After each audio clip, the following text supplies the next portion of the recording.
What's going on, Predators? Travis here. I'm going to do a quick video today talking about some of my guns that I have in my collection that I inherited from my grandfather. These guns are pretty unique, especially one or two of them, a little bit more than others, but these are some pretty unique guns, and just wanted to talk about them before we take them to the range and shoot them a little bit. So I'd already recorded this segment before. We went out and shot and showed you the guns. But then when I went through all my footage, I apparently accidentally deleted it somehow, or I didn't copy it to the right place. I don't know. It's gone. So anyways, we're just going to do this while I'm cleaning the guns after our shooting. So anywho, in no particular order here, we're going to have, I guess, you know, I'll do it by caliber here. So the first gun that we got here is one that's a really super common gun, but it's also a super fun gun to own and to shoot. And the thing I love about it best is it's a great gun to teach kids how to handle a rifle. This is the Ruger 1022. So the cool thing about this gun, this one right here is one that me and my brother both used, and all of my cousins we used whenever we were growing up in going to my granddad's farm. We would go out into the pond and we would shoot turtles and we would shoot snakes and things like that with this. It's great. It's a little bit heavy for a smaller kid to use, you know, like around 10 years old, because it's got a completely solid wood stock here. But this is really well built, very clean, stiff action on it. Comes with a 10-round magazine from the factory. This little scope I got mounted on here is just a little, what is this, 4x32 scope. So not super fancy, but it's just perfect for plinking and things like that. This gun is about at least 30 years old, but they still make this gun because it's such a solid, fun platform to use. Magpul does make a composite stock and everything to replace the wood one here, and they sell it. I think it's a few $100 or probably like $200 or something for that solid stock there. But anyways, really great platform. It's really fun to shoot. Comes with a 10-round magazine from the factory. You'll see in a minute I've got a 30-round magazine that goes in there. It's a little banana clip. It's really fun for plinking and having a good time. And again, this is my son's gun. It was given to my son from my grandfather. But yeah, really good gun to have. Ruger 1022. And we'll show you some footage here in just a minute about that. This guy. This is a very unique gun. A lot of people see this and they think it's some kind of rifle. Okay, this is one of the problems with the gun, which you'll see again later. But a lot of people see this and they think it's some kind of rifle, but this is actually a 410 shotgun. This is one we call the Snake Charmer. It's got a little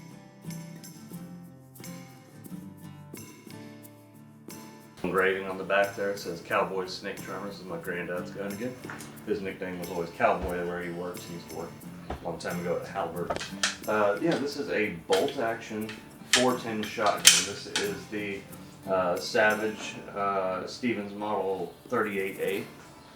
So it is made by J. Stevens Arm Company, and like I said, I think it was partially a Savage gun. There's something between the two of them. But anyways, yeah, it's a Model 38A, and this is a bolt-action 410 shotgun. So even though this thing is about probably 50 years old or so, the action on it is still really smooth. In fact, it's almost too buttery smooth. So one thing you'll see is that the bolt can come completely out. If the trigger gets a little bit stuck in the back position, it'll come right out. Some sucks whenever you're trying to like shoot skeet or something like that. But for just shooting, you know, something like snakes or varmints or squirrels or anything like that, it's a really good gun for that. It's a pretty light. It probably weighs just maybe 5 pounds or so, 4 or 5 pounds. It takes 2.5 inch and 3 inch shells.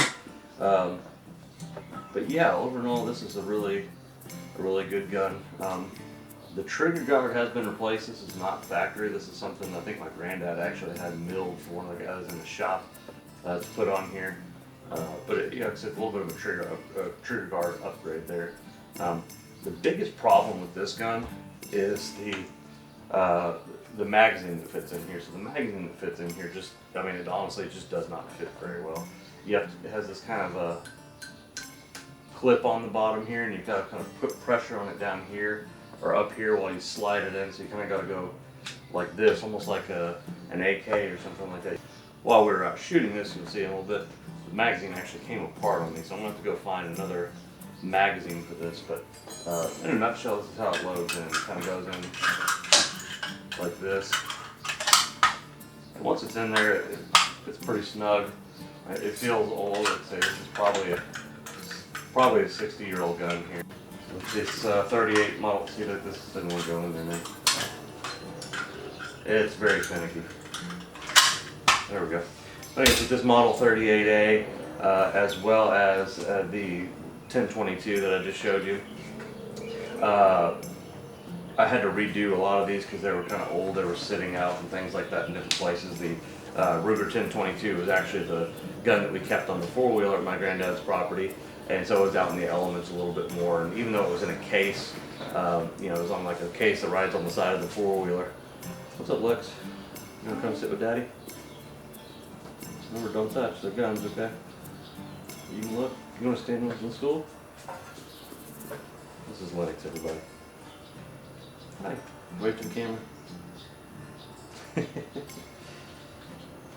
All those guns are awesome. They're pretty awesome, huh? But the gun that I do like is this one. This one looks a little powerful. It's Sandy. You know which one the most powerful one is up here? Mm-hmm. Which one? I think, That one? Yeah. I'd say it's a toss-up between that one and this one. Look how big the bullets are on this one. Pretty big, huh? Anyways, so yeah, like I said, this is kind of a problem. It's a problem-laden gun, I guess you'd call it. But it's really fun. It's a unique historical thing. Again, this one and one of my next guns here. I tell people about this a lot, and they don't believe that I've got these guns. So usually I tell people I've got a bolt-action 410 shotgun, and I've got a pump-action 30-06. I think I'm stupid or something, right? Kid, you okay? yes. Okay, careful. But anyways, another great gun. Just mainly for its historical significance to our family, but kind of fun thing to have. Trucks, please. Kind of what? Oh my God, for trucks. Yeah, I'll get those out in just a minute, okay? I actually want you to because I actually can't get it. So next here is this one. This is you know, another unique gun. It's got a fun little story to it. Very nostalgic story. This is a Remington Game Master 760. This is a pump action 30-06. So it's this is a deer rifle that I've used for a while. This is where I go deer hunting with. I've got a BSA cat's eye scope on there. It's a 4 to 16x magnification, and it's got a 44 millimeter. I actually need you to get that monster truck down, the digger. I will. Hang on, Bubba. Let me finish what I'm doing here, okay? Great little scope on there, and I've taken several deer with this thing. Got a nice, pretty smooth action. It's starting to get a little old. It's got a rotating barrel lock in there. You can see the portion that spins right there as I go to finish locking in. So, really great gun. It's got a little bit of grit in the action. I probably need to really clean this thing out good, but we'll do that here in just a little bit. I'm not going to bore you all with the cleaning part. Anyways, it's a great gun, deer gun. I've taken a lot of guns. This is another one that I tell people, yeah, I've got a pump action 30-06. They think I'm stupid or something. So it's kind of funny. Historical significance about this though. Whenever my granddad worked for Halliburton, he careful. Whenever my granddad worked for Halliburton, he actually worked in the shop, and he would buy. Sometimes he would go buy vehicles for the company.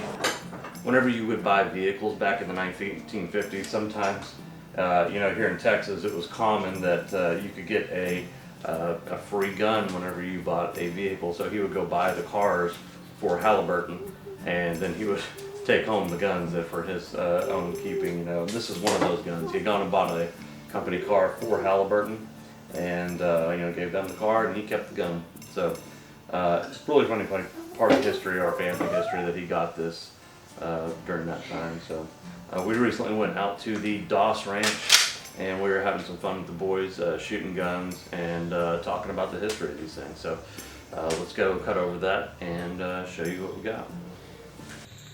Hey, we're going to show you some of these guns now. These are the ones I was talking about. So first up is the Ruger Model 1022. This is just a fun little 22. We got right now, it's equipped with a 30 round banana magazine there. Pretty fun. So again, the thing I love about this gun is it's a really fun gun for kids to learn to shoot on, because and it's fun for plinking, shooting snakes and things like that, because you can do this.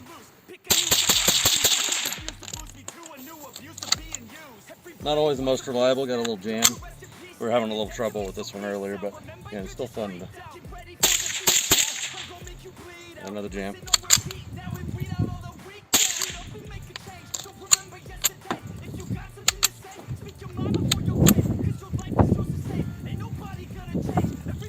Well, so much for that. We got a double feed there.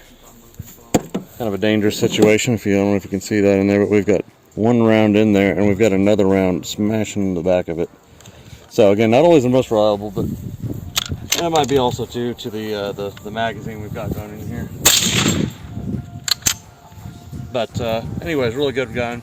I know Magpul makes a tactical looking kind of stock for this, where it's got, you know, black and it's all rubber and stuff like that. The gun originally came with a 10 round magazine, and it's a lot more reliable than this 30 round little banana clip that's made by, who is this, Ramline. But this is just a lot of fun to shoot. So anyways, moving on to the next one. So the next one is this guy right here. Again, this is an odd one. This is a bolt action 410 shotgun. This one is really fun more than anything, just for how big of a challenge it is whenever you're shooting skeet. Because you've got a lot smaller spread, it makes it a lot more difficult to hit your target. So make sure I'm good to go here. Got one in there. Safety off, so it's got a little slide safety here. Again, it's got a bolt action.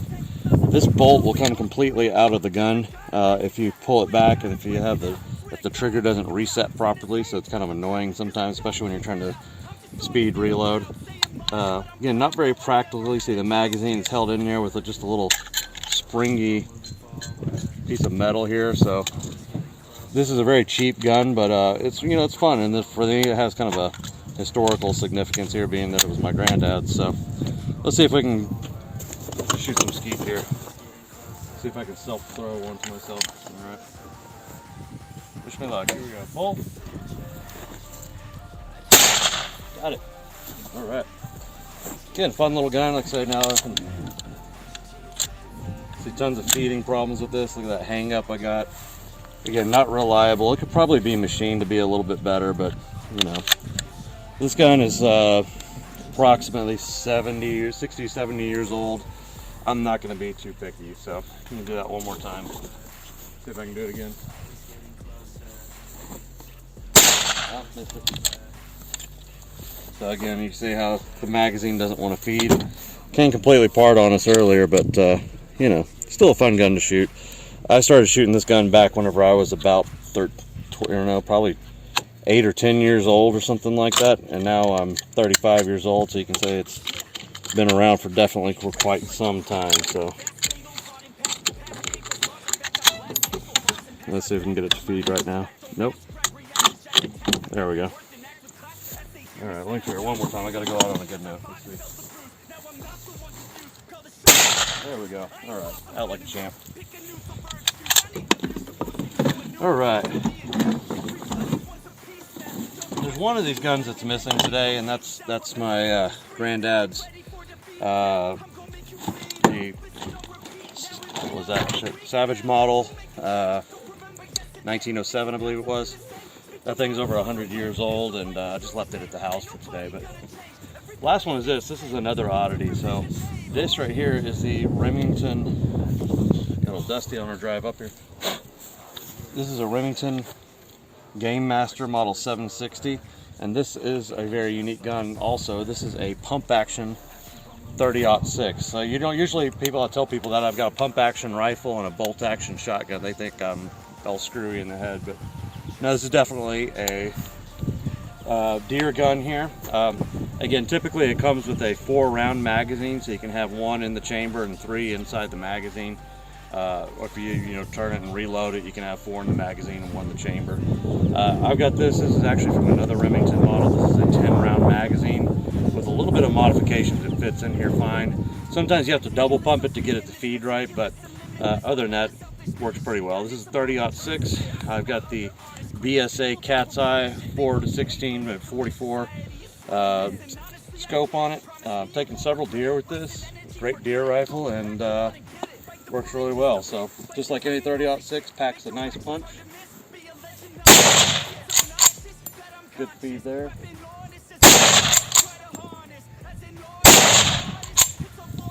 So done some machining on this magazine here.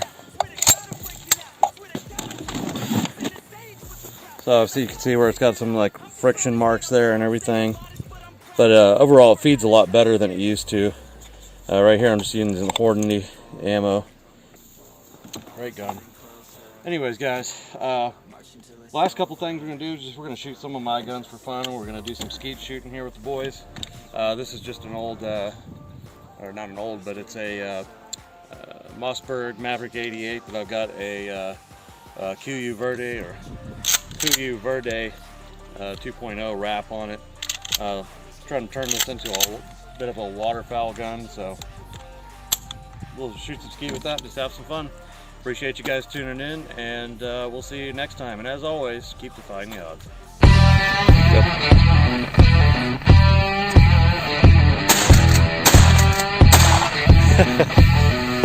Ready?